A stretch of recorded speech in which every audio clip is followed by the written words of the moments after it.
26 février 2025 en direct depuis Kinshasa. Bonjour à toutes et à tous et merci de nous rejoindre dans l'actualité de ce matin. Ce jour à Kinshasa, le procureur général de la Cour pénale internationale Karim Khan a été reçu à la cité de l'Union africaine par le président de la République Félix-Antoine Tshisekedi Tshilombo. Différents crimes commis sur la population de la partie est de la RDC ont été évoqués au cours de cette rencontre. Reportage signé Jean-Pierre Kibombe et Somoué. La Cour pénale internationale est impliquée activement dans une situation qui date de depuis 2004 en République démocratique du Congo. Reçu ce mardi à la cité de l'Union africaine par le président de la République Félix-Antoine Tshisekedi Tshilombo, le procureur général de la CPI, Karim Khan, l'a souligné. Les populations de la République démocratique du Congo ont droit à la loi, à la protection de la loi et à la justice, a indiqué le procureur général. Il a rappelé avoir signé un protocole d'accord en RDC en 2023, précisant que le président de la République a accepté qu'une conférence internationale se tienne au mois d'avril prochain à Kinshasa.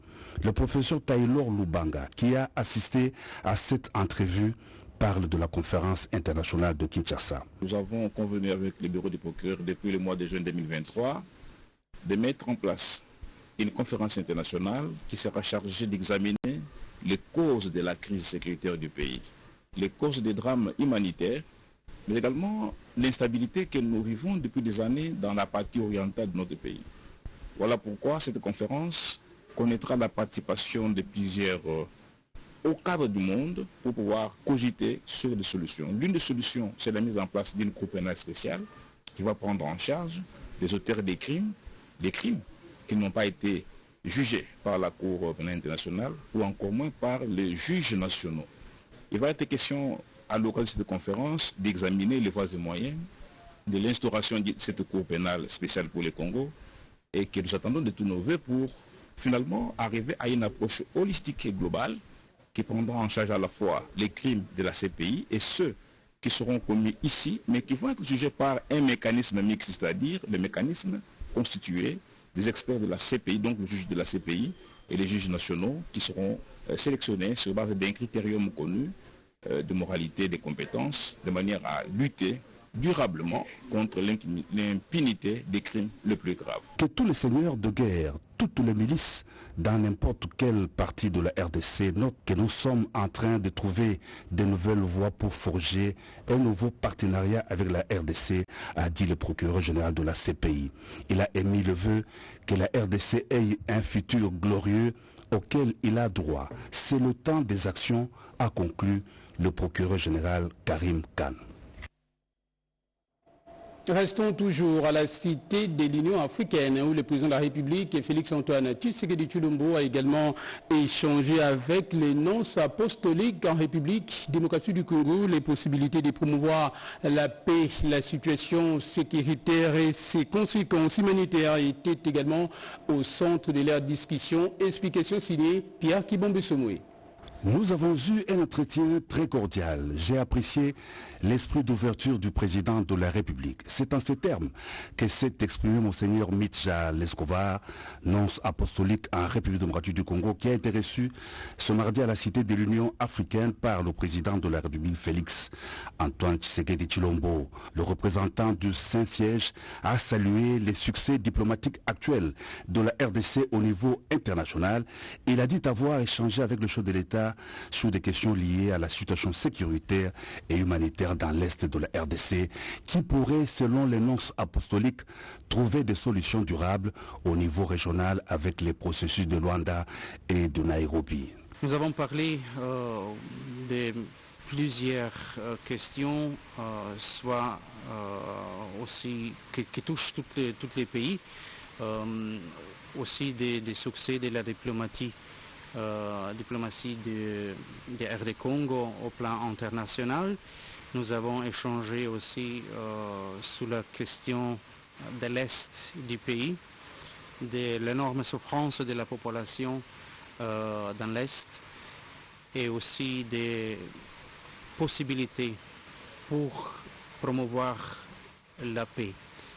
Parce que les hostilités peuvent s'arrêter et les gens peuvent reprendre la vie, comme on peut dire, quand même plus ou moins normale, sans cette peur des tueries et des violences qui continuent encore dans l'est du pays. Cette situation, bien sûr, est complexe. Il y a plusieurs acteurs à l'extérieur, à l'intérieur des pays. Et ce que c'est vraiment important, c'est ça que aussi Pape François a toujours exhorté, d'arrêter la violence et de se parler. C'est la question aussi de trouver les solutions au plan diplomatique. Il y a aussi pour cette action diplomatique déjà un cadre qui sont les processus de Luanda et de Nairobi, qui maintenant sont deux processus complémentaires, même on peut le dire dans quelque manière fondus ensemble, chacun avec ses aspects. Mais c'est surtout dans ce cadre-là que aussi le Saint-Siège soutient tous les parts intéressés à ce conflit, de se mettre aux tables et de trouver les solutions dialoguées. Ce n'est pas avec la force, avec les armes, avec le terreur envers la population qu'on peut obtenir la paix. Monseigneur Mitja a par ailleurs indiqué que le chef de l'État l'a rassuré de ses prières pour le pape François qui se trouve ces jours dans les hôpitaux. Nous allons quitter Kinshasa pour nous rendre à Genève en Suisse où séjourne la Première ministre Judith Suminwa sur place. Elle a eu un entretien de haut niveau avec Maxime Prévost, vice-premier ministre belge des Affaires étrangères et des Affaires européennes et de la coopération au développement. Plus de détails dans ce reportage signé Chimène Dondo. Cette rencontre de la chef du gouvernement congolais, Judith Suminwa avec le vice-premier ministre belge Maxime Prévost intervient au lendemain de la décision du Conseil des affaires étrangères de l'Union européenne de suspendre les consultations avec le Rwanda sur les questions de défense. Le Conseil a également décidé de réexaminer le protocole d'accord conclu le 19 février 2024 avec le Rwanda. Nous avions, la Belgique et la France, ensemble porté une démarche pour qu'il y ait un paquet de sanctions plus conséquent qui soit soumis à l'approbation des 27 États de l'Union européenne. C'était ce lundi. Et avec mes collègues affaires étrangères, il y a eu une grande convergence de vues et une volonté claire de donner un signal politique signalant que des sanctions allaient être portées sur le Rwanda, des volontés qui concernent à la fois la suspension potentielle du traité concernant les minerais, également des sanctions individuelles à l'égard de certaines personnes, notamment des forces armées, la volonté aussi de pouvoir suspendre le dialogue de sécurité et politique avec le Rwanda. Le signal en tout cas a été acquis, tout le monde a pu converger là-dessus. La mise en œuvre est décalée de quelques jours puisqu'il a été souhaité d'attendre aussi de voir comment sur le terrain la situation, notamment quant au cessez-le-feu, allait évoluer, puisqu'une réunion est prévue à Harare fin de cette semaine. Et donc il y a eu la volonté d'attendre ce que cette réunion allait pouvoir donner pour s'assurer alors de la bonne adéquation en termes de calendrier entre les sanctions à prendre et la situation sur place. Mais en tout cas, ce dont je peux me réjouir, c'est que la communauté internationale qui a, à mes yeux, tardé à réagir, mais la Belgique n'a pas ménagé sa peine pour porter le débat dans toutes les instances où elle pouvait le faire. J'ai été d'une limpidité claire sur cette question. Enfin, s'est réveillé et est disposé maintenant à envoyer un signal clair à l'attention du Rwanda. Pour favoriser le développement de chaînes de valeur durables et résilientes pour les matières premières critiques. La Belgique croit aux sanctions plus fermes dans le prochain jour contre le Rwanda. La première ministre de la République démocratique du Congo, Judith Suminwa, a ensuite rencontré les ONG internationales de défense des droits de l'homme avec qui elle a échangé sur la situation sur le terrain. Elle a réitéré le fait que, pour elle, l'heure n'est plus aux simples condamnations, mais plutôt aux sanctions. Invité du journal Afrique de TV5 Monde, le ministre de la Communication et Médias, porte-parole du gouvernement Patrick Mouyaya Katemboué a estimé que la sortie restante médiatique de l'ancien président de la République, Joseph Kabila Kabange, vient légitimer une guerre d'agression rwandaise en République démocratique du Congo. Je vous propose de l'écouter. Nous sommes dans un pays, République démocratique du Congo, tout le monde a le droit de s'exprimer, mais au regard de la situation actuelle du drame que connaissent nos populations dans l'Est spécifiquement, c'est pas dans des postures politiciennes qu'un ancien chef d'État devrait sortir. Un ancien chef d'État, ses premiers mots devraient d'abord être de mots de compassion, de solidarité pour nos compatriotes qu'il a eu à diriger pendant de très très longues années. Ça devrait aussi être la condamnation dans les mots le plus ferme de l'agression. Sa sortie, lui qui est coutumier du silence, ressemble à ce que tous les Congolais ont dit, ont pensé, qui vient légitimer une guerre d'agression qui est pourtant démontrée par les rapports des Nations Unies et par tous les rapports des pays occidentaux, sans compter les rapports de nos propres services. C'est une malheureuse occasion, en tout cas, parce que si nous retournons à l'origine de ces conflits, nous regardons ce que lui-même en disait à l'époque, parce que ce n'est qu'une récurrence d'une situation vécue, on ne le reconnaîtrait pas. Mais quoi qu'il en soit, pour nous, ce n'est pas le moment de verser dans la polémique politicienne, parce qu'ici, nous voulons régler des problèmes qu'il aurait pu régler durant ces 18 années de pouvoir, et donc nous nous focalisons sur les différents fronts militaires, diplomatiques, économiques, judiciaires et médiatiques pour nous assurer que nous donnons la réponse qu'il faut à ces conflits. Nous sommes d'accord que la solution ne sera pas que militaire. C'est pour ça que nous sommes ici à Genève, notamment avec la Première ministre, pour nous assurer que la composante judiciaire se mettra en place pour que tous les trublions recyclés par le Rwanda de manière permanente pour semer la terreur et la désolation puissent être enfin jugés et condamnés, pour que tous les complices congolais puissent l'être tout autant. Le président de la République l'a dit et redit, nous sommes disposés à dialoguer. Pour autant que cela, ça se fait dans les cadres de ce qui avait été convenu. Mais nous étions avec le Rwanda à Luanda. Nous étions avec le Rwanda à Luanda. Au 15 décembre, le président Kagame ne s'est pas présenté. Pour ce qui concerne le groupe armé, y compris le M23, la position du gouvernement est claire. Il n'y aura pas de dialogue direct parce que cela n'a jamais été prévu depuis le premier jour du processus de Nairobi qui a été renforcé aujourd'hui avec 2 nouveaux médiateurs, l'ancien président nigérien et l'ancien premier ministre éthiopien. Nous avons été toujours disposés pour vous dire, madame, nous avons épuisé la discussion avec le Rwanda, il ne restait que les signatures. Avec tous les groupes armés, les équipes du gouvernement sont aussi prêts à écouter leur cahier des charges et avoir des réponses à y apporter, pour autant que cela doit se faire dans le respect du processus de Nairobi. Voilà donc pour cet extrait. Je rajoute à cela cette autre réaction du secrétaire général de l'Union pour la démocratie et les progrès sociaux IDPS qui ne s'est pas fait attendre pour Augustin Kabouya, l'ancien président de la République, qui s'est toujours caché derrière les terroristes du 1-23. On l'écoute. Kabila ndenge na minito ndenge na zako yebisa bino akimamboka abima na ye azaka susu awate puisque guerre ezako sale makuna celui qui est derrière.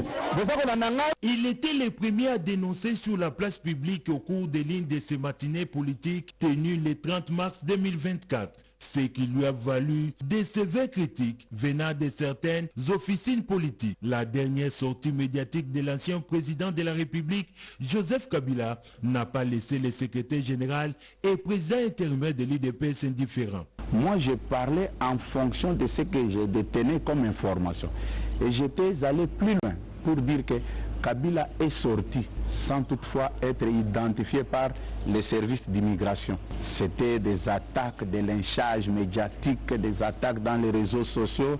Pour lui, la gestion de Joseph Kabila était caractérisée par les violations flagrantes des droits humains, les tueries. Kabila a recruté les M23, a mené les M23 ici pour réprimer les manifestants. Tout le monde le sait. Est-ce que Kabila peut aller calmement dans la famille de Floribert Etchebeya, Fidel Bazana, et dire ce qu'il avait dit là? Je dis que c'est la honte. Moi, je le comprends. Pourquoi il est retourné à la voie des armes? Il est retourné dans cette vieille méthode déjà dépassé, puisqu'il sait très bien que s'il y a les élections libres démocratiques organisées dans notre pays, vu la manière dont ils ont mal géré la chose publique, personne ne peut voter pour eux. Lui avec son entourage, ils avaient affaire à un Tshisekedi Étienne sans impérium, mais maintenant ils ont affaire à un Tshisekedi Félix avec l'impérium. À cet effet, le président intermédiaire du parti présidentiel appelle les Congolais à l'unité et à la vigilance maximale derrière le chef de l'État, Félix Antoine Tshisekedi Tshilombo. Dans l'actualité également, 25 millions de dollars américains, telle est la somme réunie par les entreprises du portefeuille de l'État comme force de guerre pour soutenir les forces armées de la République démocratique du Congo engagées au front contre les ennemis et les combattants Wazalendo. C'est le ministre Jean-Lucien Boussa qui a symboliquement reçu les chèques. Il s'est réjoui également de la forte mobilisation de ces entreprises du portefeuille de l'État. Reportage Edith Chala. 25 millions de dollars américains. Sans oublier la contribution exceptionnelle de la GECAMIN, telle est la somme mobilisée par les entreprises du portefeuille de l'État comme effort de guerre pour soutenir les forces armées de la République démocratique du Congo et les combattants Wazalendo. C'est le résultat de l'initiative prise par le ministre du portefeuille au lendemain de l'appel à la mobilisation lancé par le président de la République, commandant suprême des forces armées de la République démocratique du Congo le 29 janvier 2025 dernier. Outre cette contribution exceptionnelle de la GECAMIN et divers apports en nature, voire logistique, le ministre Jean-Lucien Boussa, qui a symboliquement réceptionné le chèque de cette somme, s'est réjoui de la mobilisation des entreprises du portefeuille de l'État pour cette fin. Il promet de présenter ce chèque au président de la République. En dehors de la contribution exceptionnelle de la GECAMIN, entreprise du portefeuille de l'État à l'effort de guerre, nous avons ensemble réalisé une contribution de 25 millions de dollars américains. Nous mettons à la disposition de nos forces aussi 2400 mètres cubes de jet, je pense, et 1000 mètres cubes de gazole. Nous mettons aussi à la disposition de nos forces armées la logistique nécessaire pour transporter les carburants de Kinshasa à Kisangani. Pour le ministre Jean-Lucien Boussa Tongboa, il n'y a pas d'entreprise sans pays ni patrie. C'est ainsi qu'il remercie tous les mandataires publics, les cadres et les employés des différentes entreprises du portefeuille pour s'être approprié cet appel du chef de l'État Félix Antoine Tshisekedi. Bientôt, la digitalisation des circuits financiers des services de l'État en République démocratique du Congo, ce sera avec la collaboration de la firme internationale AfriquePay basée à Île Maurice et les entreprises de l'État en RDC. L'annonce a été faite au cours d'une rencontre avec les délégués de chaque entreprise et membres de l'Association nationale des établissements publics et entreprises du portefeuille de l'État. Reportage Yolande Vouka. Seule la digitalisation du circuit financier des entreprises de l'État congolais rendra possible la survie et la croissance économique des entreprises du portefeuille ainsi que les établissements publics. C'est autour de cette problématique que l'Association nationale des établissements publics et entreprises du portefeuille, ANEP, a mis autour d'une table les délégués de chaque entreprise membre avec les représentants de la firme internationale AfriquePay pour une réunion de concertation en vue d'explorer les meilleures pistes pour finalement digitaliser leur circuit financier. Alors AfriquePay apporte déjà l'accompagnement en termes de compréhension du sujet de la digitalisation qui n'est pas un sujet simple. Ça se dit comme ça facilement, mais au niveau de l'implémentation, on rencontre souvent des difficultés. Donc la première chose, c'est apporter l'accompagnement qu'il faut en formant les équipes, mais en les accompagnant sur le terrain pour pouvoir mieux comprendre leur organisation, mais aussi en leur apportant les outils qu'il faut pour pouvoir mettre en place, les outils, les process à mettre en place pour pouvoir atteindre cet objectif de la digitalisation. Donc vraiment, c'est cette proximité. Et naturellement, avec nos partenaires financiers, nous pour accompagner, n'est-ce pas, les entreprises de l'État à la recherche du financement pour réaliser ces projets majeurs de digitalisation des organisations. Pour l'administrateur, secrétaire exécutif de l'ANEP, Patrick Ngoulou, la digitalisation du circuit financier ouvre la voie à une mobilisation accrue de recettes pour soutenir les FARDC face à l'agresseur rwandais et rationaliser les dépenses publiques.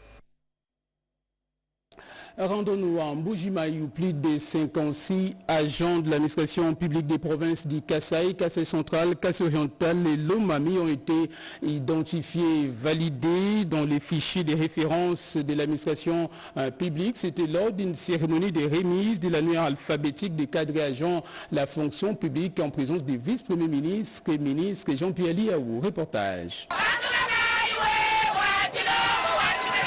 Arrivé à Mbuji-Mayi, le vice-premier ministre, ministre en charge de la fonction publique, Jean-Pierre Liaou, a présidé la cérémonie de la publication des annuaires alphabétiques et numériques des agents de carrière des services déconcentrés dans les provinces du Kasaï, Kasaï oriental, Kasaï central et Lomami, en présence des députés nationaux et les gouverneurs des provinces concernées. Kasaï oriental, Kasaï central, Lomami, et voilà.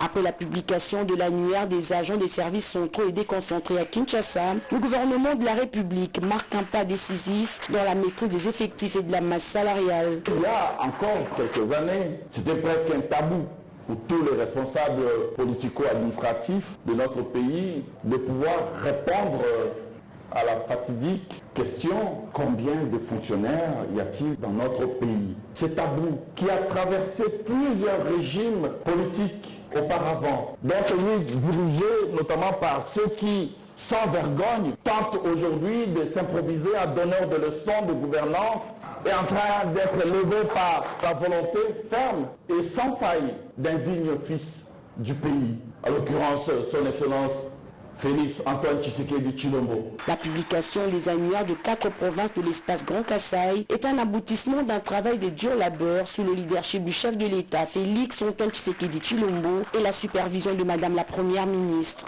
Ce qui était possible hier est rendu possible aujourd'hui. La fonction publique était dans un gouffre indescriptible, mais avec le travail qu'il a mené, il fait sortir la fonction publique de ce gouffre-là.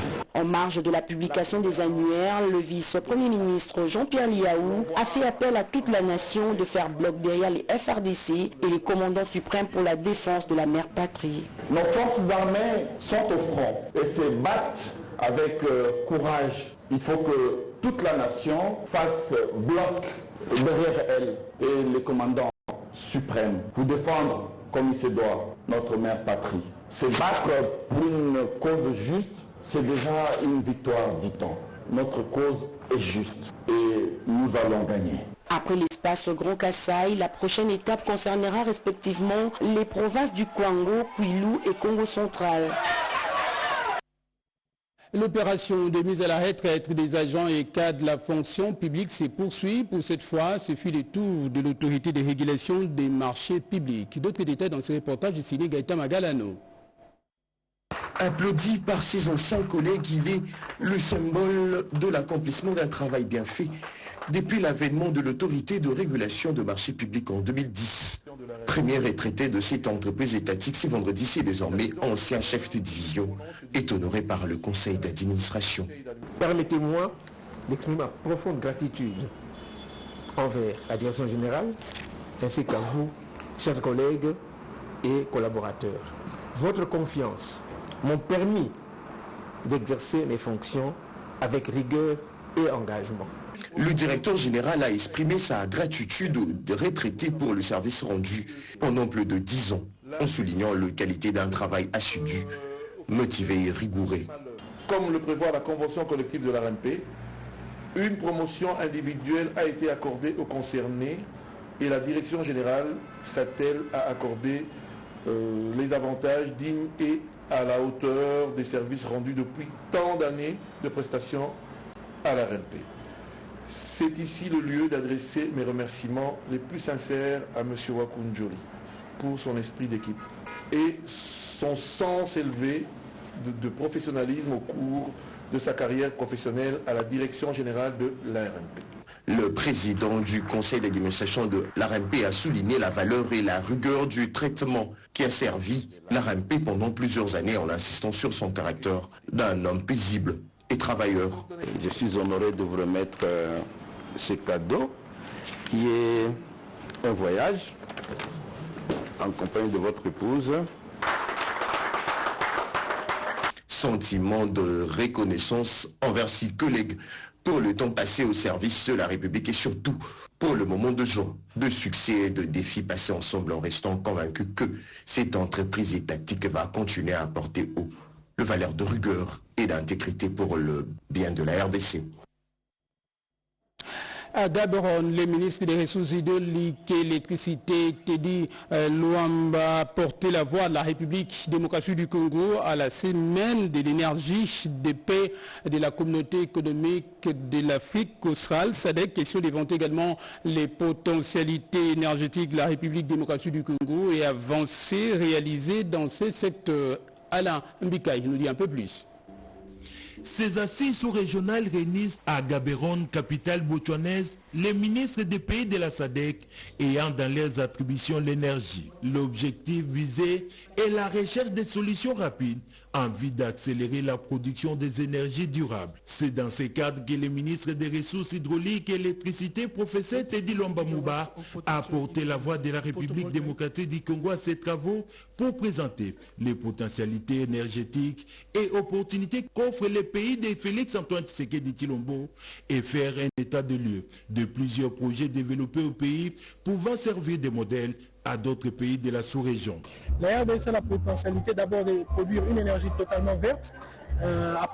Généralement, nous produisons chez nous en hydro et nous avons montré notre modèle comme un modèle qui est avantageux, mais aussi les autres pays peuvent développer aussi des réseaux et profiter de la solution que les solutions vertes, notamment la solution dans les solutions photovoltaïques que la RDC peut présenter pour permettre à ce qu'ils aient une électricité abordable à moins cher et rapidement. Nous avons lancé et finalisé pratiquement les travaux de la construction du barrage de Katende, 64 MW supplémentaires. Ça veut dire que la RDC, non seulement qu'elle développe des nouveaux projets, mais seulement elle est restée dans sa ligne droite de produire de l'énergie verte. Il était aussi question pour les ministres des Ressources hydrauliques d'appeler les pays de la SADC à soutenir les efforts entrepris par la République démocratique du Congo pour mettre fin à l'agression rwandaise et les exactions sur les populations civiles dans les zones occupées.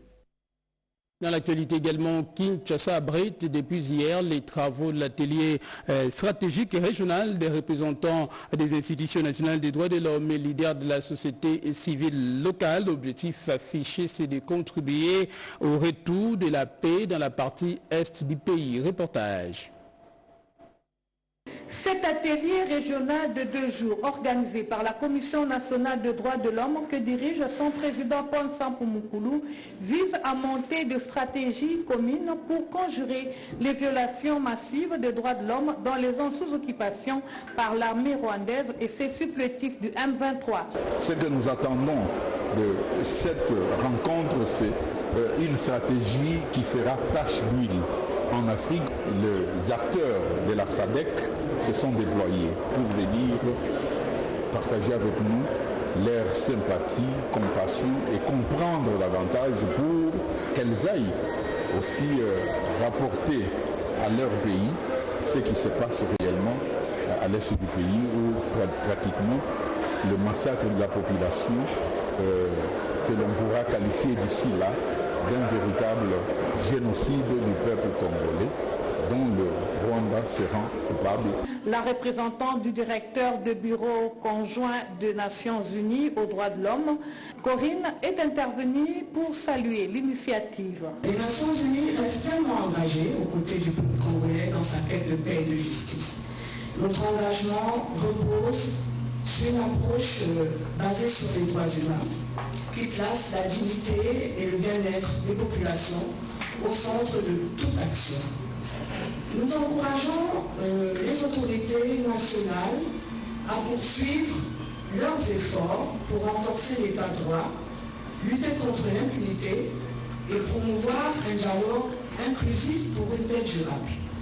Plusieurs personnalités politiques, judiciaires et de la société civile ont pris part à la cérémonie d'ouverture, parmi lesquels les coordonnateurs du mécanisme des suivis, le professeur Alphonse Toumbaloaba, le professeur Sylvain Loumou de la Cour constitutionnelle, le professeur Taylor Loubamba, chargé à la présidence de la République, la vice-présidente de la CNDH-RDC, maître Joël Konambamba, le commissaire national Jean-Richard Chibanda de la CNDH-RDC, chargé des droits politiques et civils.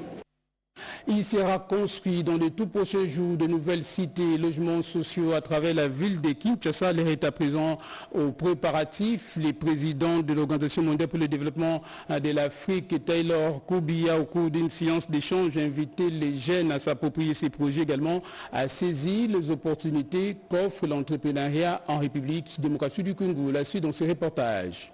L'emploi des jeunes en République démocratique du Congo demeure un défi majeur. La création d'une nouvelle initiative pour le développement de l'Afrique en général et de la RDC en particulier constitue l'une des stratégies pour la promotion de l'entrepreneuriat en République démocratique du Congo. S'exprimant à cette occasion, Taylor Koubi, président de cette structure mondiale pour le développement de l'Afrique, a fait savoir au cours de cette réunion préparatoire qu'il s'agit d'accompagner et d'apporter un soutien intensif à la jeunesse congolaise. En créant de nouvelles villes et cités modernes, nous allons créer l'emploi. L'emploi commence par la construction.